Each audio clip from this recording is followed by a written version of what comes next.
Every Italian tank used in World War II, an industrial nation caught between ambition and reality, sent steel into deserts, mountains, and ruined cities, where doctrine, terrain, and survival would decide what truly worked. Fiat 3000, 1921. The Fiat 3000 was Italy's first domestically produced tank, entering service in 1921 and remaining in use into World War II. It was originally based on the French Renault FT, but adapted to Italian manufacturing and doctrine. By 1940, it was already badly outdated, yet dozens were still in frontline and training service. Most Fiat 3000s were used in secondary roles or in colonies such as Libya and the Dodecanese Islands. Its thin armor and weak armament made it unsuitable for modern tank combat. However, Italy had few alternatives when war began. Some were even deployed against Allied landings in 1943. This showed how unprepared Italian armored forces were at the start of the conflict.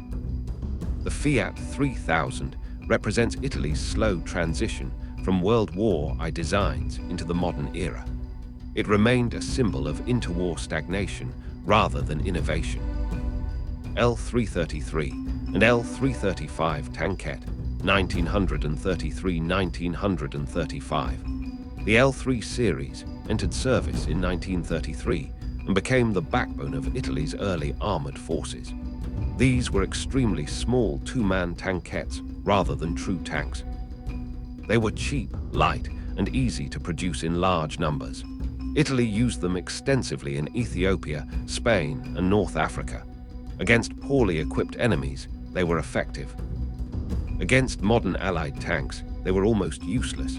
Their machine gun armament could not penetrate real armor. By 1941, they suffered devastating losses. Yet Italy continued to deploy them due to shortages of better vehicles. The L3 became one of the most common Italian armored vehicles of the war. M1139 medium tank, 1939.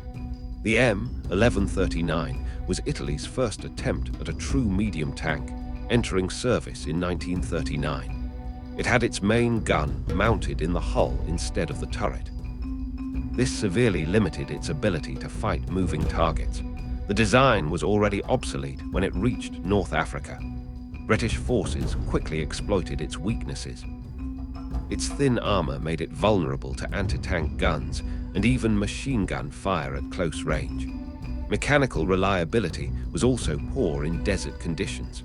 By 1941, most had been destroyed or captured.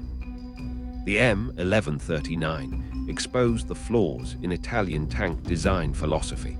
It was a transitional failure rather than a battlefield success. M1340 medium tank, 1940. The M1340 entered service in 1940 as Italy's main battle tank. It was far superior to earlier designs. Its turret-mounted 47 gun was effective against early Allied tanks. At first, it performed reasonably well in North Africa. However, its armor was still too thin and poorly welded. British guns quickly learned how to defeat it. Mechanical breakdowns were common in desert heat. Despite this, thousands were produced. It became the most important Italian tank of the early war. The M1340 formed the core of Italy's armored divisions. M1441 medium tank, 1941. The M1441 was an improved version of the M1340, entering service in 1941. It featured better air filters for desert use. This made it more reliable in North Africa. The armor and gun remained mostly unchanged. It was still outclassed by newer Allied tanks. Yet it was Italy's best available option at the time. Many were used during Rommel's campaigns. Some were captured and reused by British and Australian forces. It served in large numbers until 1943. The M1441 was the peak of Italy's early war medium tanks. M1542 medium tank, 1942.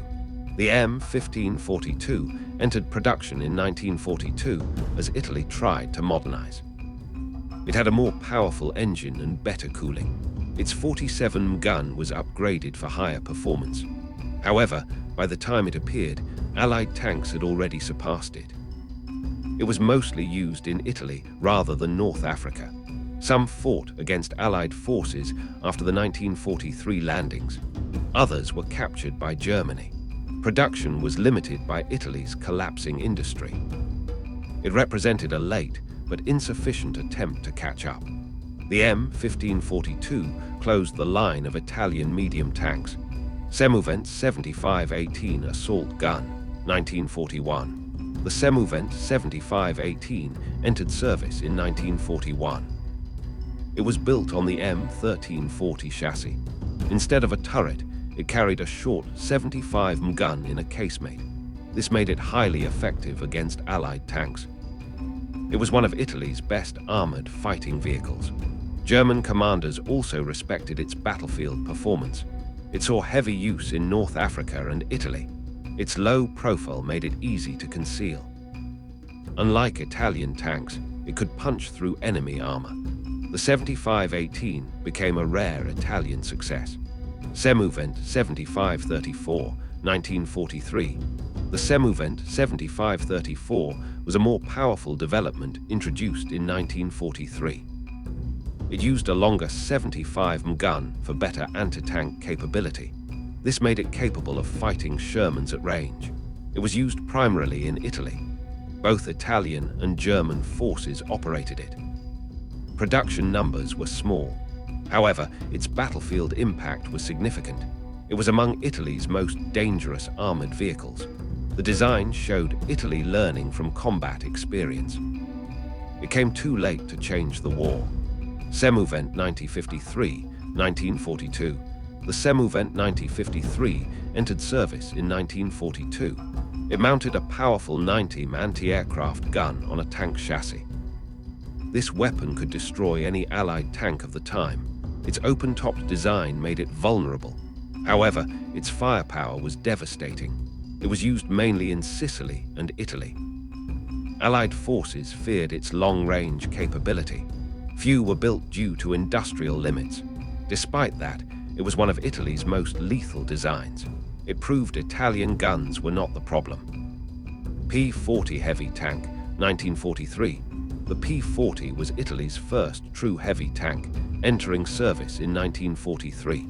It was designed to counter Allied Sherman tanks. Its 75 gun and thicker armor were a major improvement. However, Italy surrendered before large numbers were fielded. Most P-40 tanks were taken over by Germany. They were used under German control. Italian crews rarely operated them in combat. Mechanical reliability remained an issue. The P-40 showed what Italy might have built if given time. It was the final evolution of Italian tank design. From tiny tankettes to true heavy tanks, Italy's armored forces evolved under pressure and hardship. Industry, doctrine, and war all collided on the battlefield. What survived tells the story of ambition struggling against reality.